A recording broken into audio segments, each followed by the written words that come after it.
simontornyai vár Tolna megye északi szélén, a Sió folyó mocsarai között a 13. század végén, a tatárjárás után néhány évtizeddel épült. Birtokolták az ország leghíresebb családjai, a Lackfiak, Kanizsaiak, Ozorai Pipó és a Garaiak. A 16. század elején reneszánsz várkastéllyá alakították, majd a hódoltság idején 150 évig török Szandzsák bég lakott benne. Katonai szempontból fénykora a Rákóczi szabadságharc idejére esik, amikor a kurucok egyik legjelentősebb dunántúli támaszpontjává vált.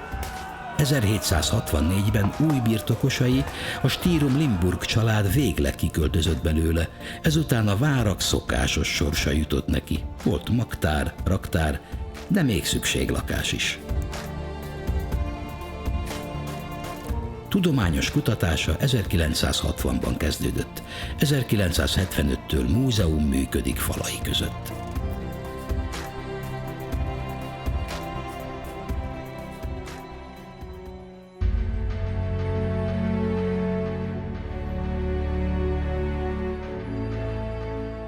A várat az 1270-es években építette Salamon fia, Simon, alországbíró. Az épület magja egy zömök lakótorony volt. Ez volt Simon tornya, amely később az egész településnek is nevet adott. A lakótoronyhoz alacsonyabb kaputornyot építettek, a tornyokhoz négyzetalakban várfalak csatlakoztak. Az udvar járószintje ekkor még a mainál körülbelül 1,5 méterrel alacsonyabban volt. A 21x21 méter nagyságú fal négyszög belső felét valószínűleg fából ácsolt, fazsindejes féltetővel fedett, kétszintes gyilokjáró tagolta. A várat védő íjászok a folyosó felső szintjén 4-4, alsó szintjén 2-2 falmélyedésben elhelyezett keskeny lőrésen keresztül pásztázhatták a vár környékét.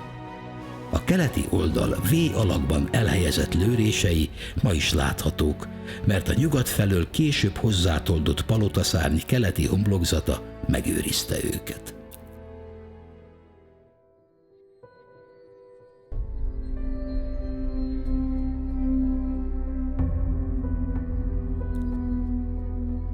A Lackfi család simontornyai birtoklása idején a 13. századi lakótorony déli oldalához, illetve a várfal belső feléhez egy egyhelység széles palotaszárny épült, a várfallal megegyező magassággal.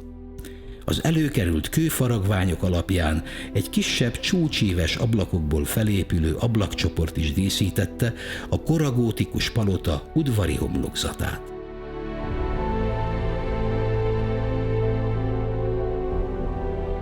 A vár rekonstrukciójának legbizonytalanabb periódusa a Garai család birtoklásának időszaka.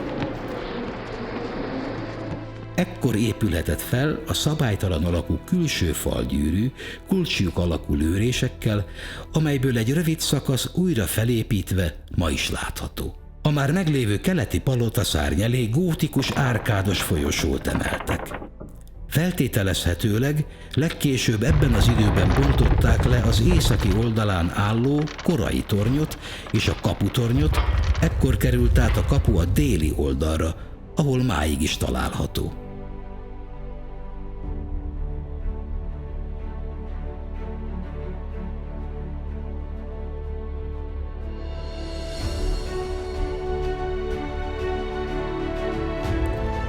A garaiak birtoklásának idejéhez kapcsolódik egy rövid életű és sikertelen összeesküvés története is.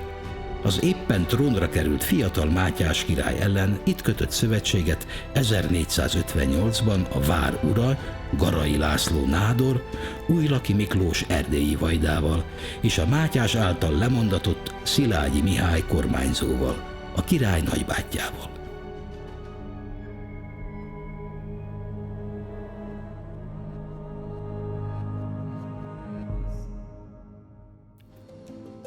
A vár jelenlegi formáját leginkább Gergellaki Buzlai Mózes királyi udvarmester, Mátyás király és a Jagellók világlátott diplomatája 1508-1509-es reneszánsz építkezésének nyomait őrzi, amelyet a budai királyi építkezések mesterei által faragott részletek határoznak meg. Ez a korszak a vár építés történetének legjobban ismert periódusa. A korábban is létező keleti palotaszárnyat ekkor átépítették, új nyílás és födémrendszert kapott. A palotaszárny előtt húzódó gótikus árkádos folyosó helyére reneszánsz lodzsát emeltek, amely az északi és a déli szárny előtt konzolokon nyugvó függő folyosóban folytatódott. Ekkor épült fel az udvar északi oldalán a külső falgyűrű, és a belső vár köré a szabálytalan alaprajzú, kétemeletes gótikus palotaszárny is. A déli oldalon, a 15. század óta valószínűleg már itt lévő kaputorony mellé újonnan építették a nagy tornyot és a lépcsőházat, amelyeket bevakoltak, majd köveket imitáló festéssel látták el őket. A buzlai korszakból érdemes kiemelni egy éppen fél ezer éve tartott pompás mennyegzőt, amelyet 1512-ben II. Ulászló király jelenlétében kötött a várúr lánya, Buzlai Katalin, Báthori György királyi lovászmesterrel. Az újonnan épült északi palotaszárny földszintjének közepére bordás keresztboltozattal ellátott, reprezentatív terem került.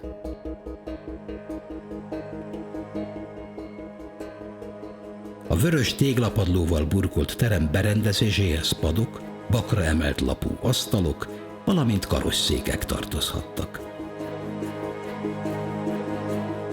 A falakat a kor szokása szerint Itáliából hozatott brokáttal boríthatták, a megvilágításról falra és asztalra helyezett gyertyákkal gondoskodtak.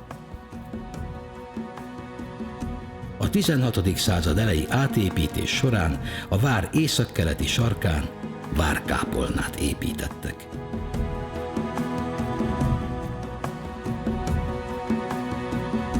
Két emelet magas belső terét késő gótikus hálóboltozat fedte. A falsíkból kiúró szentély a nyolcszög három oldalával zárult, a szentélyzáródás három síkját nagyméretű, mérműves ablakok díszítették. Bejárata délről a keleti palotaszárny felől nyílhatott. A szentély belsőben állhatott a csipkés gótikus oltár, a téglapadlóval burkolt nyugati oldalon még nem álltak padok, a misét állva hallgatták végig.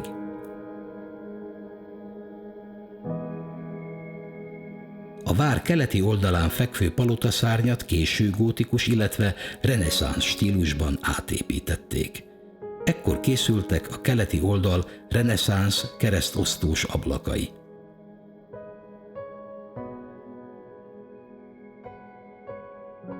A palotaszárny emeletén a várúr három helységes lakosztálya kapott helyet, két, illetve egy-egy ablakkal kelet felé.